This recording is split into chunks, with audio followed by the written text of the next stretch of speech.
Shaq's house. Shaq's house. Shaq. You're now in Shaq's house.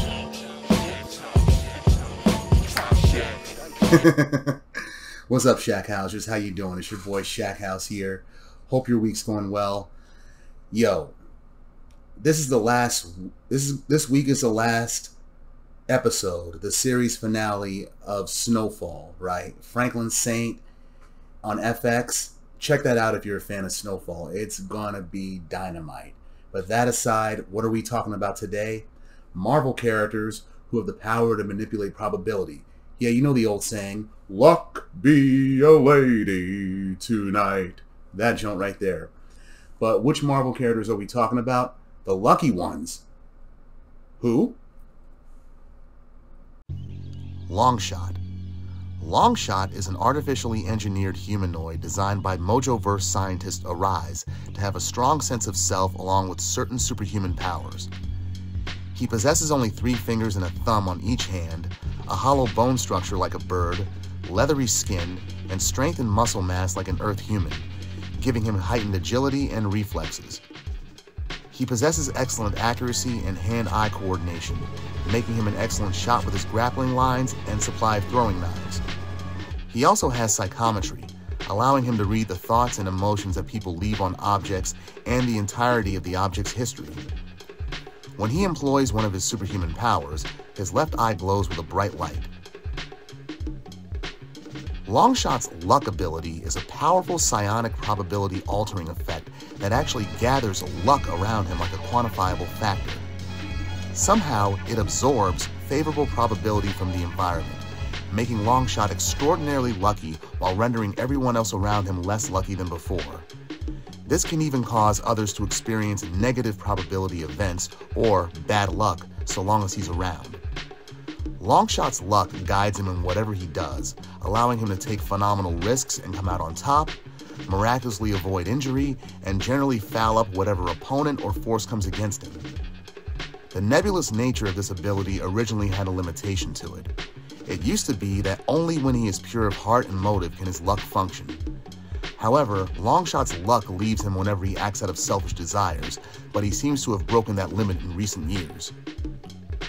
Some fun facts. He was the first non-mutant to join the X-Men. Well, technically the second if you count the Jean Grey Phoenix, but that's beside the point. He's got an on and off again relationship with the Dazzler, with whom he also has a son, Shatterstar, who's technically his own grandfather, and you know what, never mind, long story. Next! Roulette. Roulette possesses the mutant ability to manipulate the probability field surrounding people or objects. She can demonstrate her power through physical contact or by generating discs of solidified psionic energy. The discs contain 2 different colorations, red for good luck and black for bad luck. The discs burst upon physical impact and cause a sudden flux in probabilities to occur around whatever target that they strike.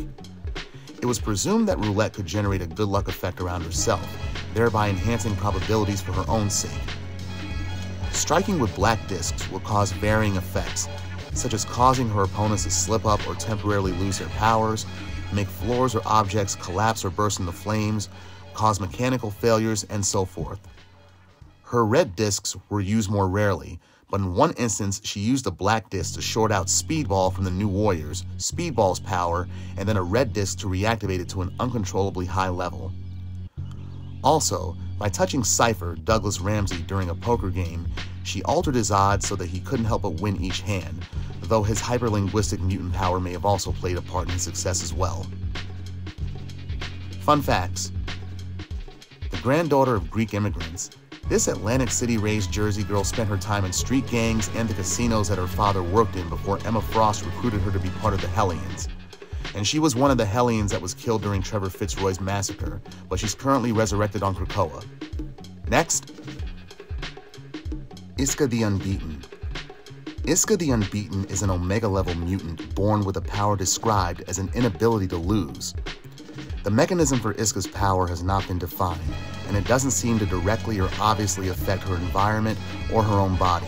For example, she doesn't adapt new traits or powers in reaction to threats, and she doesn't exert influence over her surroundings to actively change them to her advantage. No, she just simply wins.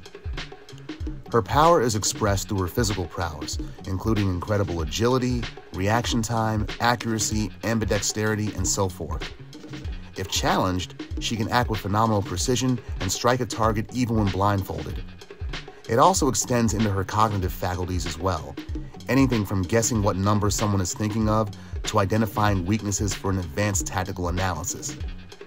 It even allows her to forecast the future, compelling her to change sides in a war once her power ascertains that her current allies will be defeated. This indicates a limit to her abilities, however, for any given army will not win simply because she is associated with them. It's also unknown if she could choose to lose, like remaining with the losing sides, for example, or if she has a biological compulsion to follow her power's influence. Fun facts. I'd love to have her power, because then I would never lose at playing the lottery. Now, Isca is sister to the mutant known as Genesis, which makes her sister-in-law to Apocalypse himself. Interestingly enough, since her mutant power is that she can never lose, whatever side that she is on is guaranteed victory. And this was used against her recently in X-Men Red. On a battle on Arakko, when fellow Omega-level mutants Tarn and Magneto fought, Isca believed that Tarn was going to defeat Magneto, and Sunspot, who was right next to Isca, agrees. However, Sunspot also bet Isca that Tarn was going to win, which left her on Magneto's side. Furious, Isca snapped Sunspot's neck right then and there. He played her, and thereby allowing Magneto to win. Next, we do a compare and contrast of all three of these characters. But first, we gotta talk about quantum physics in a nutshell, and I'm gonna make it as simple as I can. Bear with me. At a microscopic level, the exact position of subatomic particles is both unknown and unknowable. Now, this is not due to any kind of failure on our ability to accurately measure them. It's just a fundamental law of physics.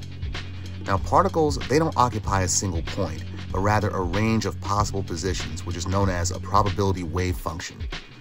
They're more likely to exist in some locations over others. For example, take the atomic structure of your hand. That has more of a higher probability of existing in your bedroom than it does for existing on the planet Saturn. But in the parlance of quantum physics, it's incorrect to say that things are here or are not here, only that they are highly probable or highly improbable that they are here. Now, probability manipulation is actually the subatomic manipulation of the quantum state of particles. Basically, when a particle is observed, watched, its probability wave function collapses into a single probability. This is the thought experiment of Schrodinger's cat. Basically, you put a cat into a box with a radioactive isotope that goes off at a totally random interval, guaranteeing that it will kill the cat. But you don't know if the cat is dead or alive until you actually open the box, so it's an equal probability either way. So according to quantum physics, the cat exists in a quantum superposition of dead or alive until it's actually observed, which collapses the possibilities into a single outcome. There's a scene in Ant-Man and the Wasp, Quantumania, that reflects this, in which Scott, Ant-Man, Scott Lang that is, he finds himself in a probability storm where all possible versions of himself at that particular moment exist at the same time. Thus, a new Scott Lang is created at each possible decision point. For example, if Scott decided to take a step forward with his left foot, an infinite number of new Scotts would appear, and they only started moving toward a single outcome when they had the same goal in mind. Now, Timeshadow, who I've covered in another video, Timeshadow from the Alliance of Evil, his power operates similarly. See, he manipulates his own quantum position, manifesting himself at any location that he could physically get to within 5 seconds. Let's say if he wanted to get from one side of his living room to another, there are multiple routes to his destination that are all simultaneously accessible to him because of his power. And doing so in that manner makes him appear in several locations within a 5-second range all at once. However, it's unclear exactly how many divergent paths that he could take at once, i.e., how many different forms of himself that he could create, or how long he could maintain these phase forms before collapsing his probabilities back into a single march towards the future, towards the other side of the room that is, through one body. Now, superpowered beings who are able to manipulate probability, what they do is that they observe specific quantum states in the being with their power. Maybe the particles of an object happen to brush against each other to create friction, and the object spontaneously catches fire, or maybe the particles of a paint bucket can all suddenly shift to one side for a moment, throwing it off balance so it falls on someone else's head. The second law of thermodynamics states that entropy typically will rise in a closed system, meaning that chaos is more common than order in such a state. Take the Scarlet Witch, for example. Originally, her power was just known as the power to alter probabilities, and they were called hexes as well, because throwing probability into flux almost always has a chaotic or destructive outcome. But while probability is a thing, luck is actually harder to define. In this situation, we'd be referring to good luck and bad luck on a quantum level as beneficial or detrimental quantum particle states relevant to a particular subject. If we can assume danger is a tangible thing, like Spider-Man's spider sense, then we can assume that a luck aura can detect danger and then neutralize it by initiating a different quantum state.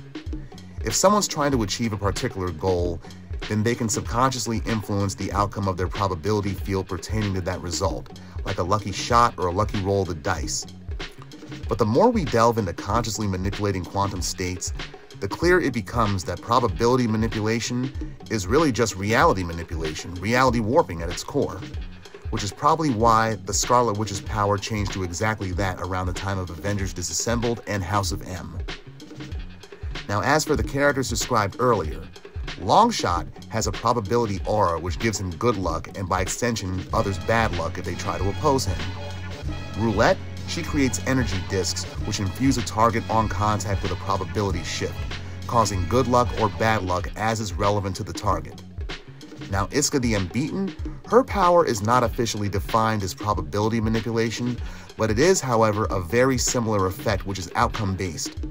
She never loses, and so the quantum state of reality bends around her to ensure that that outcome always occurs. Come to think of it, during my childhood, and this is for all you fellow early 90s kids out there, she had an on-screen version of herself back then. This!